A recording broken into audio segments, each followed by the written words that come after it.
more step, and I'll have isolated the virus of the common cold, laryngitis hackibus.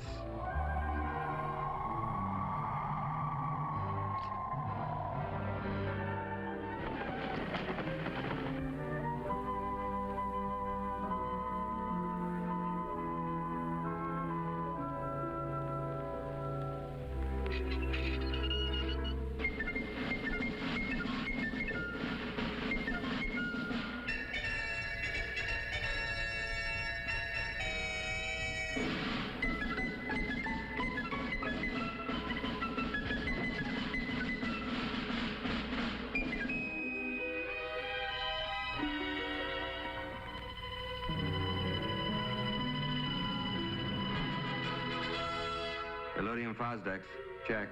Anti-proton ballast, check. Prepare afterburners for blast off.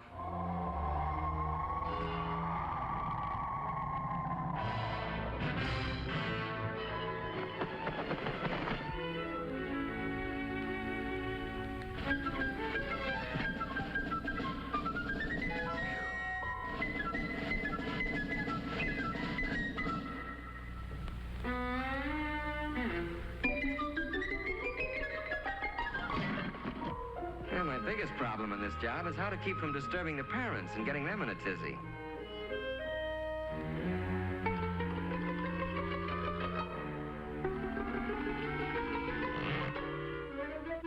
Rock-a-bye doggy in the treetop, when the wind blows, the cradle will rock.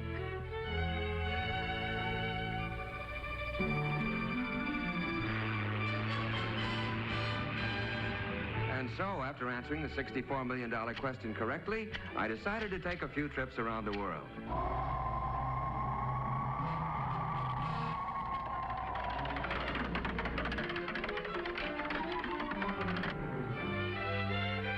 About time we threw a little light on the subject.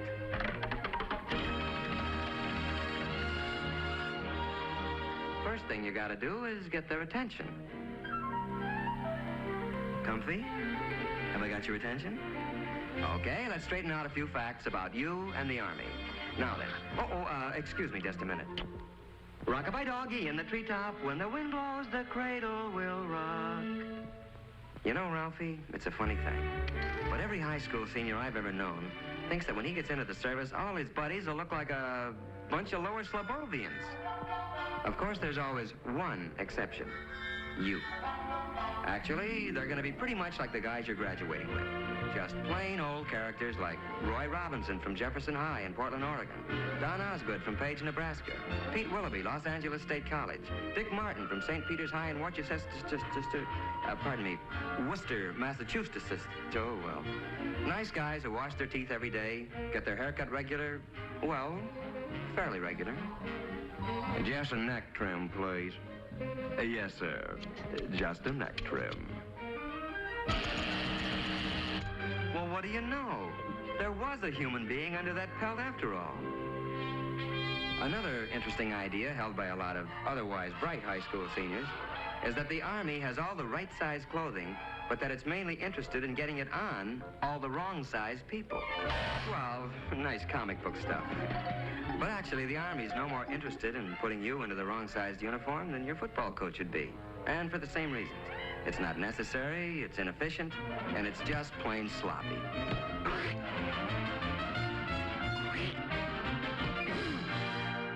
In other words, you'd be pretty useless to yourself or the team.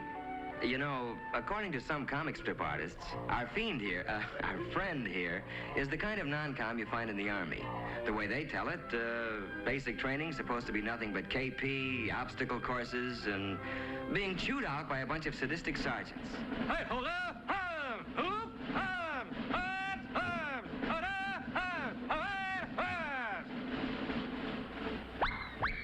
As a matter of fact, the Army's not about to use inefficient comic strip non-coms or officers any more than it would use outdated or inefficient weapons.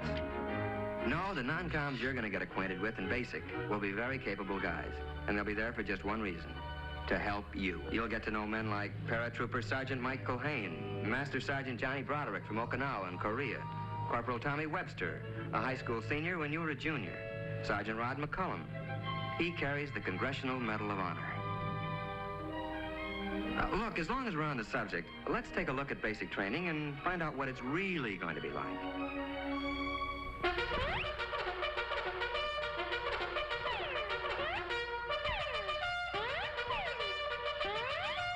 Well, you're going to learn a few things at basic. Useful things, like how to handle weapons safely and effectively. And at 700 yards, I let him have it.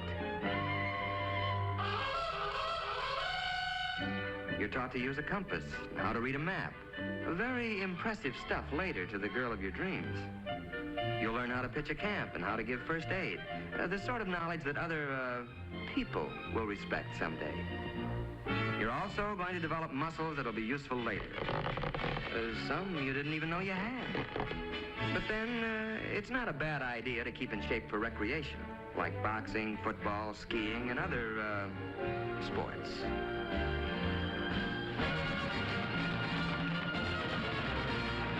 You're going to learn to snap a salute to all officers. Now, where'd that custom come from? Well, the way I heard it, the only way one knight could recognize another knight under those cast-iron tuxedos was to lift his visor. It's a sort of hello among military men. Then one day, you're going to suddenly realize that you're beginning to look like and act like a soldier or a man. And you'll be surprised to find that you're very proud to be serving your country in the United States Army. A short intermission.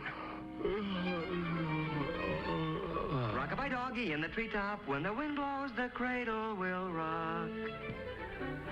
Okay, basics finished. Now what?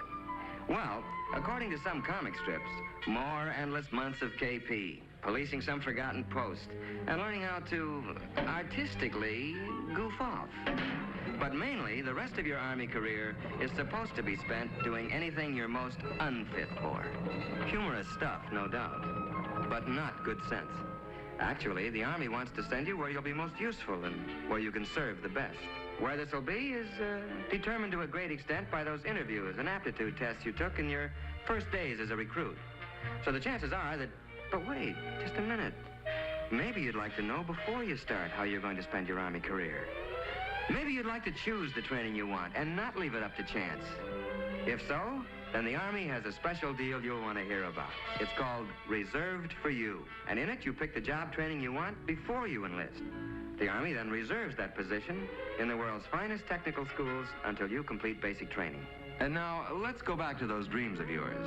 How about laboratory work in the medical field? The Army has some of the finest laboratory facilities, technicians, and scientists in the world. Well, that's just one of 127 courses offered by the Army. How about that dream of working with rockets or atomic power? How about guided missiles? You choose it, the Army's got it.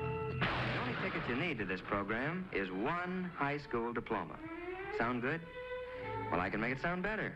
The whole deal is guaranteed by this letter, written to you by the Adjutant General of the United States Army. You don't sign anything until that letter is firmly in your hands. Fair enough? Let's see, adventure? Pick your branch. How about a real elite outfit? Armor. Tank Commander Phillips. Not bad. Travel? Man, you do ask the nicest questions. This is Paris, and it's no dream. It's solid, and it's yours. Ralph Phillips, USA. Sound pretty choice? Your local recruiter can fill in all the details. Today, if you like. But remember that you're going to look a lot bigger to the Army with that high school diploma under your arm. Oh, quick warning, though, Ralphie. You can only grab one of these special deals before you receive your induction notice. So why not call on the Army before the Army calls on you?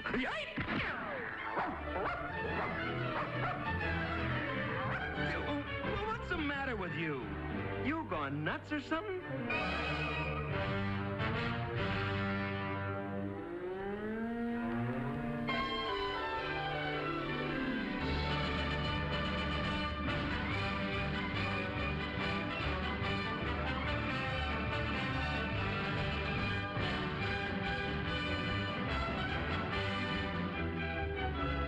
Remember, it's reserved for you.